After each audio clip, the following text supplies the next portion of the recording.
Well, it looks like I'm not having a great week. It seems I'm sick to the back teeth once again.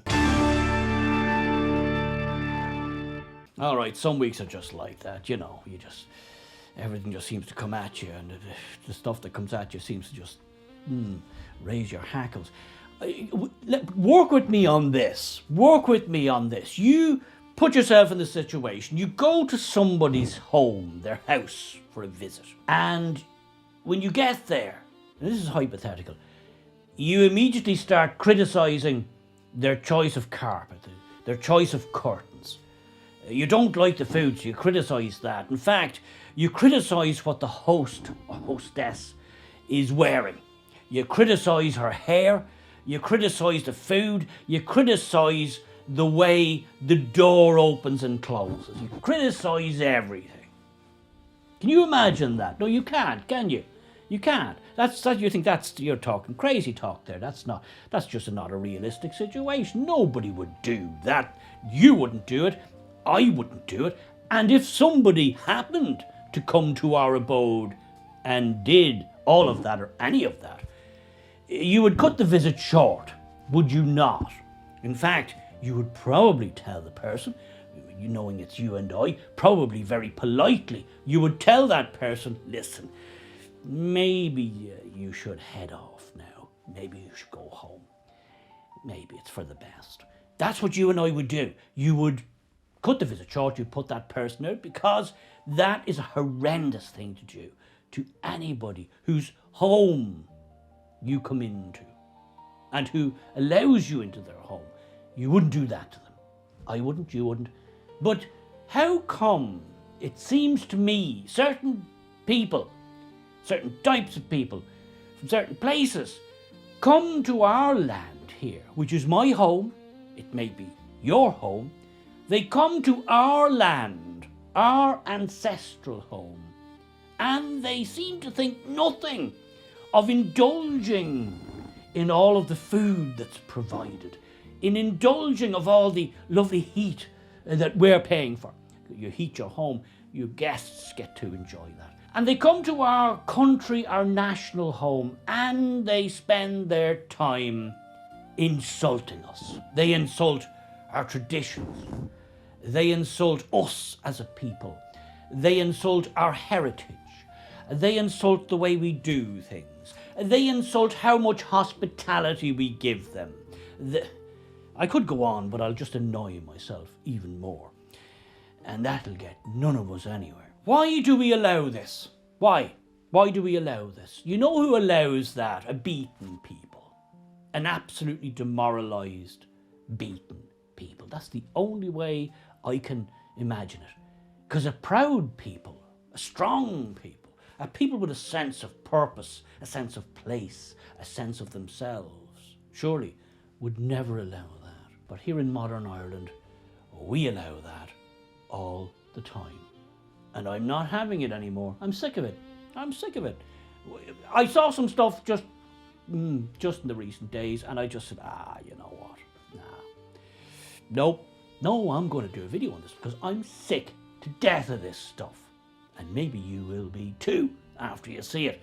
Let's roll the first clip there. Have you got that one up there? Yeah, roll it there, Colette, yeah. So let's drop this whole thing about Ireland belonging to the Irish. I don't believe that's a thing. I think this is something people need to unlearn now. You know, our bloodline is Irish. Go and check your DNA history and see if that's even true. Something we have to unlearn. That Ireland for the Irish. That's a big one there. And our bloodline, I know what my bloodline is. I know it's not anything like where you come from, but anyway, this is the level we're on here, guys. I know. Anyway, let's see what else this genealogical genius has in store for us. I'm sure it'll be a gift to humanity. Before you start spitting those facts, you get what I'm saying? I hope that's not rude or anything, but I'm a very blunt person when it comes to these kind of things. But yes, it is rude. It's the ultimate rude. It's as rude gets. And yes, you are being blunt, quite frankly. Oh, God. But the last thing I would like to say is when you look at this history of Irish people 100 years down the line, people from all different kinds of nations, you won't even be able to trace their bloodline to it being Irish or not. All of a sudden, we're going to just be considered Irish. Because Ireland is so young, we're in this mindset that this whole brown skin or different skin being on our turf, which is a predominantly white nation, doesn't make sense. And that's fine. You know what? That's fine. But like, this is something that's going to have to be unlearned, you know? Sometimes you're just speechless. This lady here is, she is everything the Irish state, as it's currently set up, wants. She's everything they want. She is saying everything they believe. Absolutely everything. They want us all washed away. And they're busy doing it as we speak. Project Pierce, I don't know how long that was, but Project Pierce was in a nation where it was just full of white people. But how did he know Irish people were actually, you know, present in front of him? I'm gonna stop rambling because I'm just getting a bit like I'm getting riled up. But you know what I mean. Whoa, that's a lot to take in there. Well, she is everything that the Irish establishment want in Ireland now. She is thinking exactly the way they think, and she is saying exactly what they think. It's not often you hear it expressed in quite that way, but well, knowing the Irish mainstream media, this woman here may quite possibly have her own TV show on RTE by next week or the week after. This is quite possible. Well, I did warn you. I saw it, so now you've seen it. It's just shocking stuff. Really, really shocking stuff. But anyway, that's not all I saw. That's not all I saw. We have another clip, Colette. Yeah. Okay, yeah. Put that one up. That one there, yeah. Yeah. Roll it there, Colette. Go again. You can say that because you are in your country, you can talk to people anywhere. You are your passport and your nationality and your whiteness. You cry. I'll make you shed tears. My name is Owodunni Mustapha, and I'm popularly known as Ola. And I'm one of the peer researchers on this project that we're launching. So this exhibition is basically highlighting the struggles of lone parents who are trying to transition from direct provision into settled Irish community. Contrary to what people think that immigrants or migrants get a leeway to getting everything here, no. That was not what we found out. We found out that a lot of women were being propositioned for sexual favors. We also talked to a couple of women who were blatantly being racially abused. What some of you lack, or what a lot of you lack, is self-awareness. You lack that ability to pull the brakes on what comes out of your mouth. Perhaps because you're carried away, or because of your personal bias. I really cannot tell.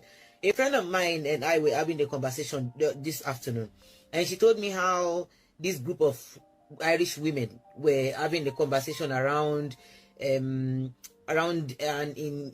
an impending iPad center that was proposed to be built in their community, and they were saying all these racist connotations about how people are coming here and taking all the things for free and all that. And you are a group of white women, you're working with just one black woman, and in our presence you're discussing this kind of thing. You see, when I say you have every right to protest when something goes wrong in your community, but saying all this kind of bullshit in the presence of the only one black person who is literally from the same community as those people that you hate, as those people you are protesting against, is borderline batshit crazy. Oh, heady stuff indeed. But wait, I hear you say, who is this woman? What do we know of her? Well, we know this. Owodunni Ola Mustapha came to Ireland in 2014 from Nigeria. A mom of three, she left her country wanting to give her children a safe, healthy space to grow up in. So she came to Ireland and immediately claimed asylum and went in to the fully taxpayer-funded asylum system. But wait a minute, what's this? And what is wrong with being an economic migrant? You think I crossed 7 rivers and 7 seas to come and compare the poverty level between Ireland and Nigeria? I came here to make money. Your brothers and sisters that left for America, Australia, UK, everywhere, did they go there to go and compare the poverty level between Ireland and other countries? You think being an economic migrant is something to be ashamed of? I